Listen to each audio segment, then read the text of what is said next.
Hey everyone, and welcome back to Just Drones. In this video, we're going to be looking at a couple of the differences between a towered and a non-towered airport, and some of the important information you'll need to know for both of those kinds of airports for the Part 107 exam. So let's get started first with an example of a non-towered airport. So I'm going to zoom here on SkyVector. And the first thing we're going to look at is a non-towered airport like this example. So starting off, how do we know it's non-towered? It's pretty simple. It's the color of it. Anytime we're dealing with a non-towered airport, the color of that airport is going to be magenta. And as you can tell here, this is the airport symbol. So this is showing runway of the airport. It's showing a little bit more information about the airport itself, and it's magenta, so that means that it's non-towered. Now, with a lot of these non-towered airports, as you can see, it will show the runway or runways and a magenta color around it. Now, anytime when you're dealing with a non-towered airport that looks like this, it means that this particular runway is going to be less than 8,069 feet long, or multiple runways that are less than 8,069 feet long. And because you can actually see the runway itself, it also means that these are hard surfaced runways. So with a non-towered airport, we can look over here next to it for the information for that airport. This is pretty important information that you need to know to help identify that airport and know some of the different frequencies involved with that particular airport as well. And the way you know that this information pertains to this particular airport is because it's the same color as the airport itself. So if it's an non-towered airport, it's going to be magenta. If the information about the non-towered airport is there, it's going to be magenta as well. So let's take a look at this information. So starting out, we have the airport name, Tri-County Airport. This is an airport in Florida. So Tri-County. Next up, we have the airport identifier. Normally, you're going to see 3 letters. You could see numbers as well. It just depends on which airport, but this is the airport identifier, BCR.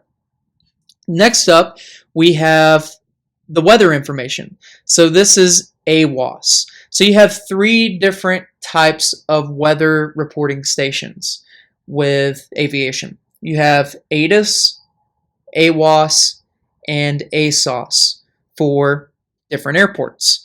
At this particular airport, we're dealing with AWOS, and this weather information is updated every minute. It's updated real time. It's automated, but it's updated real time because there is a weather reporting station there.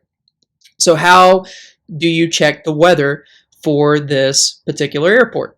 Well, if you had an aviation radio with you as a remote pilot, let's say you're operating within this non-towered airport area, it would be a good idea to have an aviation radio. Not only to check the weather, but to look at another frequency as well, which we're about to get into. But if I wanted to know the weather at this airport at that specific time, I would put in this frequency on my aviation radio and I would simply listen to the weather. And the weather gives you a bunch of different information. It tells you where the winds are coming from, temperature, dew point, how high the ceilings are, all of that kind of information. That's important for you to know as a remote pilot to make that decision. Do I have the ability to fly, or is today a no-go? So that is the frequency for weather. So just keep in mind, anytime you see AWOS, ASOS, or ATIS, you're dealing with a weather frequency. Next up, going a row down, we have this number, 86. That is the field elevation of the airport. You're always going to have this number first. So that is basically how high the airport is above sea level. Being in Florida, it's not that high above sea level. Now, when you go into other states, you're going to be dealing with some higher field elevation numbers. But here it's only 86 feet above sea level. So that's the actual field elevation of that airport. The next part, this little star with the letter L, this means that lighting limitations exist at this airport. So a lot of airports, both towered and non-towered airports, have lighting, airport lighting, for night operations and also for instrument conditions. So if the weather's real bad, the visibility is real low, a lot of times you would want those airport lights to be on as well. But it doesn't really pertain to us as remote pilots since we can't fly in low visibility anyways. But you need to know what this actually means. So when lighting limitations exist, this usually means that at some point the airport lights are going to shut off on their own. So if you don't have lighting limitations that exist at a specific airport, then those airport lights are going to be on the entire time from sunset to sunrise, or whenever the visibility is real low. But because lighting limitations exist at Tri-County, that means that the pilot has to turn on these lights themselves. So if you have a pilot flying into Tri-County at night and the airport lights are not on, that pilot can actually turn the lights on themselves. It's actually really cool. And the way they do that is they use this frequency right here. This is known as the Common Traffic Advisory Frequency. We'll get into that a little bit later. 122.725. So they'll dial in that frequency, and there's a comms button on an airplane. And pilots normally press that comms button to start talking over that radio frequency to broadcast their information. So what they do is when they put in that frequency number, they press the comms button 3, 5, or 7 times, depending on how bright they want the lights to be at that airport. So if they press it, let's say, for instance, 7 times very quick, so it's like 1, 2, 3, 4, 5, 6, 7. If they did it right, they're going to see that airport light up like a Christmas tree. The runways are going to light up. If it has lights on the taxiway lights are going to light up. Practically that whole airport lights up, so that pilot has the ability to find it and land safely. So that's what the star with the letter L represents. Lighting limitations exist, which usually means the pilot's going to have to turn it on themselves. The next one, 5-4. This is the longest runway length. As you can tell here, we only have one specific runway, right?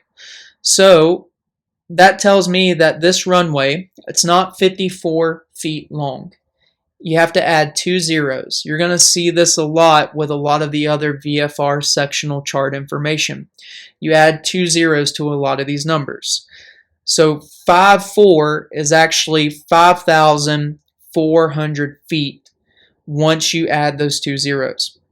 So that tells me this runway, since we only have one because there's only depicted as one, is 5,400 feet long. So it's less than 8,069 feet, right? Which makes sense of why the symbol looks like this. Now, if it was greater than 8,069 feet, let's look at, for instance, Panama City Airport.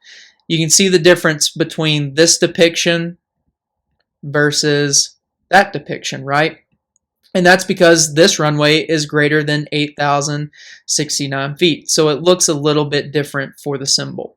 Not very important for you to know as a remote pilot, but it's good information. So this longest runway, which is the only runway, is 5,400 feet long. Okay, the next part, very important part for this airport, especially if you're a remote pilot and you're operating within any of this area. Typically within 5 miles of this airport. It would be a great idea to have an aviation radio with you. So that way you can listen in to the traffic coming in and out of that airport. And how do you do that? You put in this frequency, 122.725. And this frequency, as I said before, is the Common Traffic Advisory frequency. So how do I know that this is a CTAF? It's pretty simple. The letter C is right behind it. Anytime you see a specific frequency and the letter C follows it, it is referring to the Common Traffic Advisory frequency, or the CTAF. And this frequency, if you have a pilot flying in or out of Tri-County or even near it, and they're being smart, they're talking on the radio, because this is actually not a requirement, but most pilots do it because it would be pretty reckless not to do it. Unless you just don't even have a radio in your plane, then how would you have the ability to do it?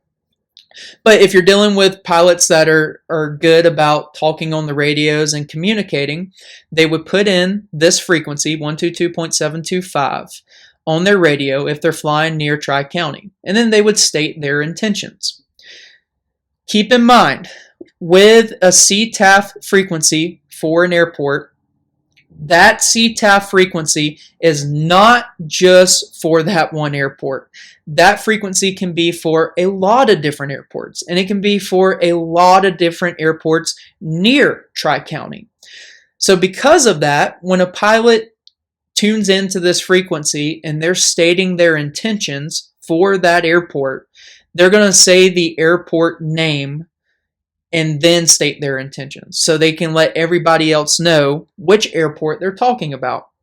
So if I had a pilot, let's say, operating just east of the airport, that pilot might call in Tri-County traffic. So they're starting out with the airport name to let everybody know. Tri-County traffic, Cessna 737 Kilo Golf, is 5 miles east of the airport, transitioning to, let's say, the northeast of the airport. Tri-County traffic. So they'll actually end the communication with the airport name as well. So they start with the airport name and they end with the airport name. But this is only for non-towered airports. So those are some of the things that you see with pretty much all non-towered airports. They're going to have universally the same information. Then you also have some other extra things for some of these non-towered airports. For example, these tick marks. What do these tick marks represent around the circle around this non-towered airport? That simply means that there are services available at that airport. Usually it's either maintenance or fuel services, typically fuel services. So that means if you're a pilot and you're flying over Tri-County and you need some fuel and you looked at the sectional and you saw the tick marks, that's a good indication that Tri-County is probably going to have some fuel, as long as their pumps are working and they haven't ran out for that particular day. So that's services are available. That's what that represents. The next part that you'll see is a star. The star, you don't see this at every single non-towered airport, but there are a lot in a lot of different airports. This stands for a rotating beacon. So that means basically it's like the lighthouse of the airport. Gives you the ability to find it at night and to tell what kind of airport it is. So for example, this is a normal civilian non-towered airport. It's not a military airport. So that rotating beacon, kind of like a lighthouse, if you're flying at night and you're looking for that airport, you look for that rotating beacon and you're going to see a quick flash of white followed by a quick flash of green. And it's going to keep doing that. White, green, white, green. That tells you that that airport is a civilian airport. And if you have an idea of where Tri-County is, that tells you, okay, that's probably Tri-County Airport. I'm going to go land there. But before I do, I probably need to turn on the lights to the airport as well. Sometimes you can also have these little parachute symbols near a non-towered or sometimes even a towered airport. This means that there are parachute jump operations within this airport environment. Typically, there's a skydiving company that flies in and out of this airport, and they take skydivers up to, let's say, 10,000, 15,000 feet, however high they go, and they drop the skydivers out and they land back at this airport. One way you can check this is you can look at NOTAMs. Sometimes NOTAMs are published about the parachute jump operations or notices to airmen of when these parachute jump operations are going to happen.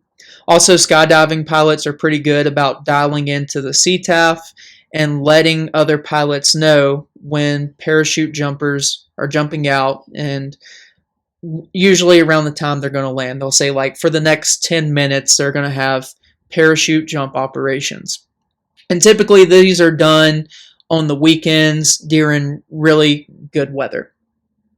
So that is a great example of a non-towered airport. So now let's look at an example of a towered airport.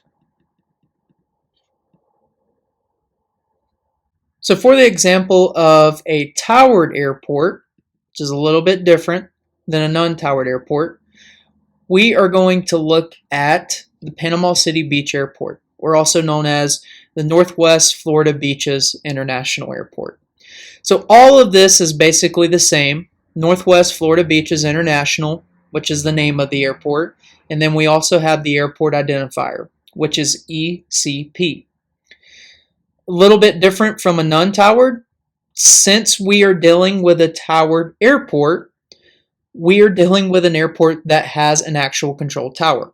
That's what makes this airport and the airspace around it controlled, because there's a control tower.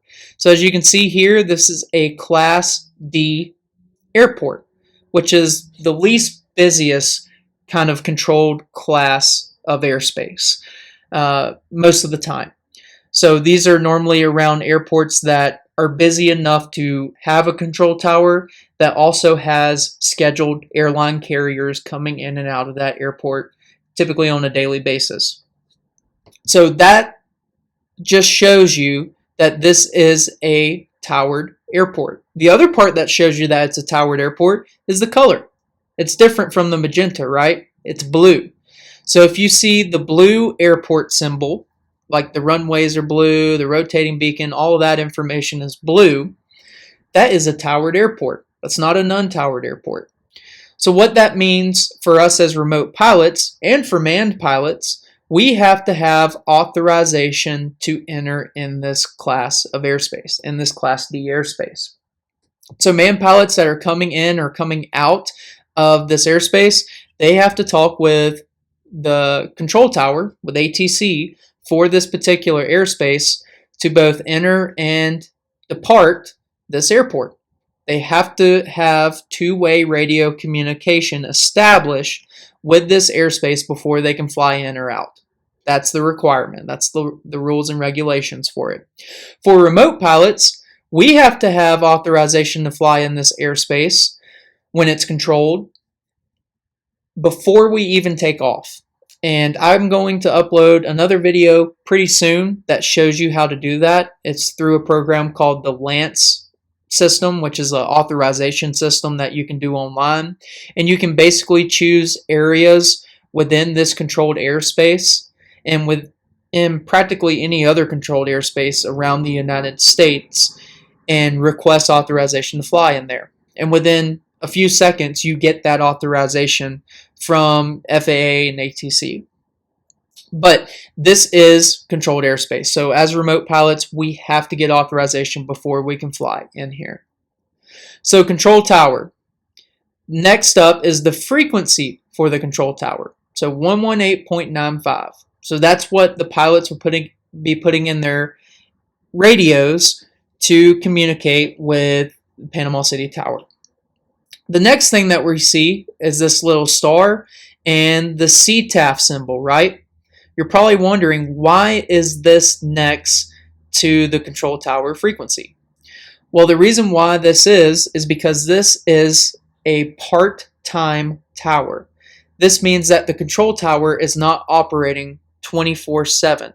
It actually closes down. So Around 10 o'clock at night, local time, that's usually for most of these towered airports that have a part-time tower, they will shut down around 10 o'clock. So all of the ATC employees that are working inside the control tower, they go home for the night, control tower is shut down. So what happens? Well, this airport becomes a non-towered airport. So this Class D airspace basically disappears until the control tower opens back up. And because of that, you can still use this frequency, but you're now talking using the CTAF, the Common Traffic Advisory Frequency. You're not actually talking to the control tower. You're still communicating on the radio, but it's not required. So manned pilots that are coming in and out of this airport, they can state their intentions just like in the Tri-County airport example, but they don't have to. They're not required because they're no longer talking to the control tower. So that's what that means. So let's say we're doing a drone mission at 11 o'clock. Control tower is closed, 11 o'clock p.m. Can we fly in this area without having to get authorization? Yes, we can. That's no problem because this Class D airspace no longer exists after 10 o'clock until the actual control tower opens back up for us, and that's usually the next morning. So within that time frame, Class D airspace no longer exists for that airport. Next up, we have the weather. So we already looked at an example of the AWOS. Now we're looking at ATIS. ATIS is a little bit more high-tech.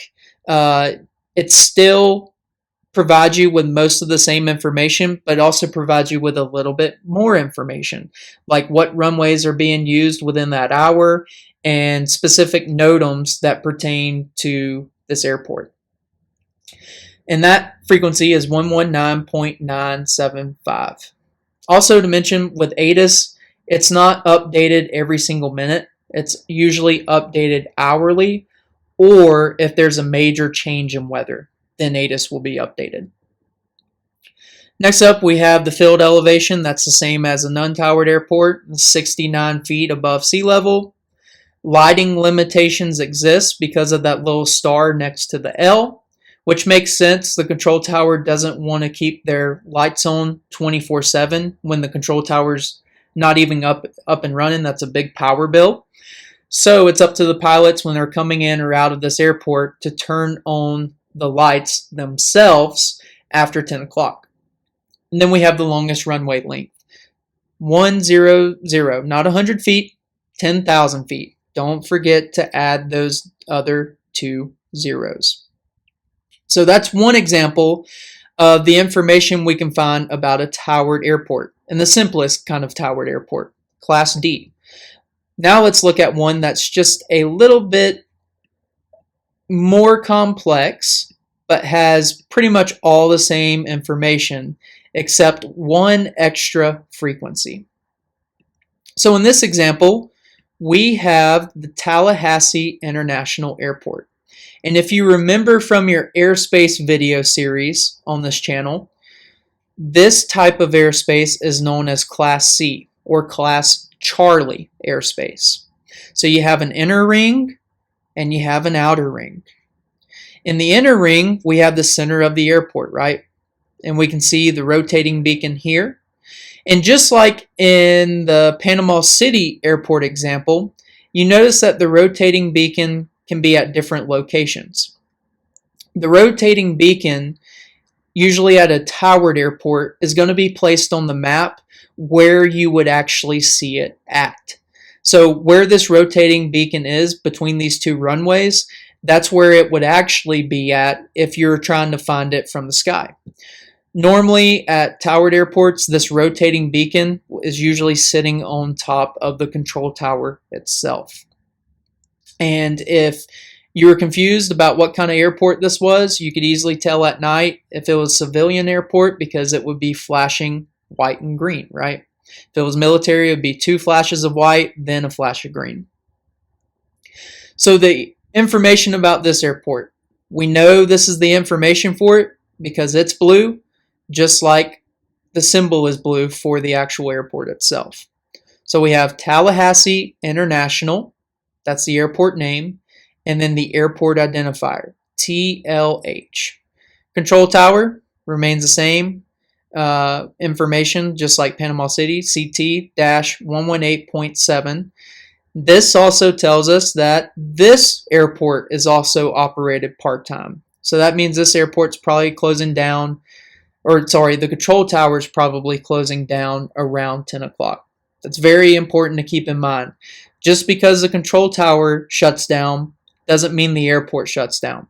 There can still be general aviation planes or private jets coming in and out of that airport, even airlines coming in and out of that airport after 10 o'clock.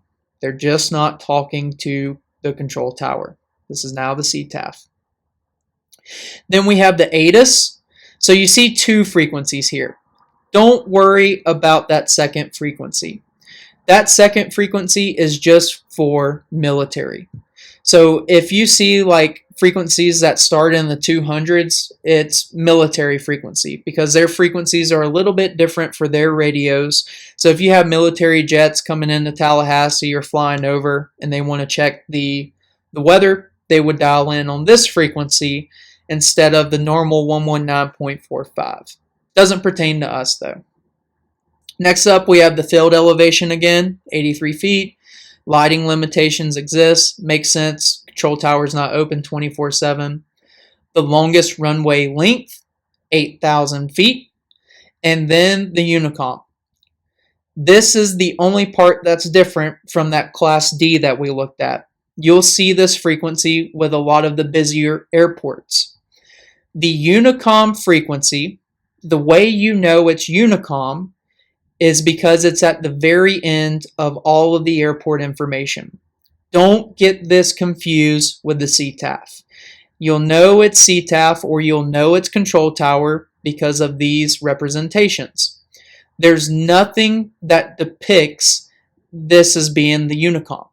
So just know if you don't see anything around this, if you don't see the letter C or CT before it, it's a Unicom frequency.